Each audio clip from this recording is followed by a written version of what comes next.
दोस्तों, मैं हूं विशाल और आपका स्वागत है हमारे चैनल फैक्टोग्राम में। साल 1980 में घटित महादेव से जुड़ी एक ऐसी सच्ची घटना जिसमें महादेव अपने भक्त के लिए स्वयं अदालत में पहुंच गए। हालांकि इसे सुनने के बाद आपको काफी ज्यादा अटपटा लग सकता है, लेकिन आपको मैं बता दूं कि ये घटना पूरी तरह से सच है।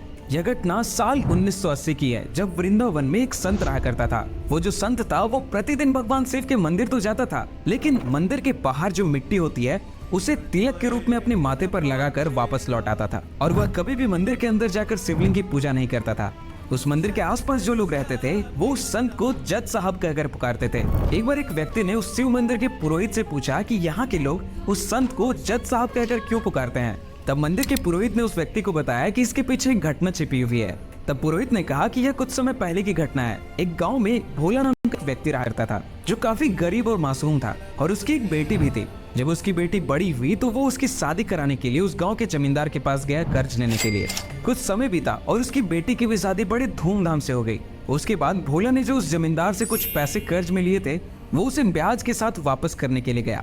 तब जमींदार ने उसे कागज दिया जिसमें लिखा था कि भोला ने मुझे सारे पैसे चुका दिए हैं और वो भी ब्याज के साथ। तब उस जमींदार ने भोला से कहा, ये जो तुम कागज देख रहे हो इसे तुम काफी अच्छे से पढ़ लो। जैसे नहीं होता है दस्तावेजों में कि read all related documents carefully, वैसे उस जमींदार ने उस भोला को कहा कि इस कागज में जितने भी टर्म एंड कंडीशन है या फिर जो भी मैंने लिखा है उसे साफ साफ पढ़ लो। तब भोला ने कहा कि जो भी हो वो मेरे भोलेनाथ जाने, मेरा क्या इसमें। और वो व्यक्ति भोला इतना ज्यादा भोला था कि उसने जब जमींदार से कहा कि ये सब तो भोलेनाथ के ऊपर मैं छोड़ रहा हूँ, तो उस जमींदार के मन में लालच आ गया और उसने धोखे से उस कागज को बदल दिया।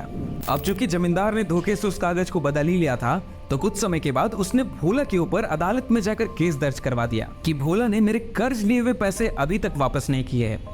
उस केस के दौरान भोला से काफी कुछ पूछताछ की गई और उसने वह कागज दिखाया जो उसे उस जमींदार ने दिया था। और उस कागज में ये साफ साफ लिखा था कि भोला ने अब तक 1 रुपए भी कर्ज के नहीं चुकाए हैं। ये सुनते ही भोला ने कहा कि मैंने तो सारे ही पैसे लौटा दिए हैं। तब उस जज ने भोला से पूछा कि जब आपने जमींदार को पैसे लौटाए तो आपके आसपास कौन था।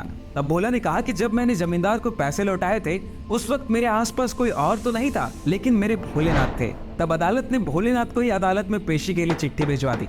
फिर अगली सुनवाई में अदालत में एक बूढ़ा आदमी पहुंचा जिसके गले में रुद्राक्ष की माला थी।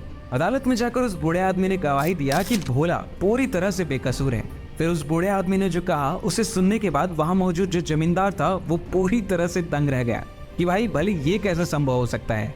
तो उस बूढ़े आदमी ने जज साहब से कहा कि आपको सबूत चाहिए, तो आप जमींदार के कमरे में तीसरे कबाड़ में रखे फाइल नंबर 12 में सारे सबूत मौजूद हैं। जब इसका पता लगाया गया तो वह सारे सबूत पूरी तरह से सच साबित हुए।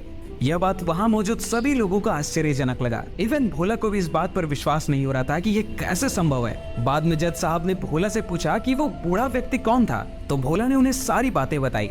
जिस सच्चाई को जानकर वो जज पूरी तरह से हैरान हो गया और वो जज पछतावा करने लगा कि मेरे सामने स्वयं भोलेनाथ थे और मैं इस तरह से बार बार उनसे सवाल जवाब करता रहा। अब जज को रिग्रेट फील हो रहा था और बोल रहा था कि यहाँ तक कि मैं उनके सामने अपनी कुर्सी में जमकर बैठा रहा।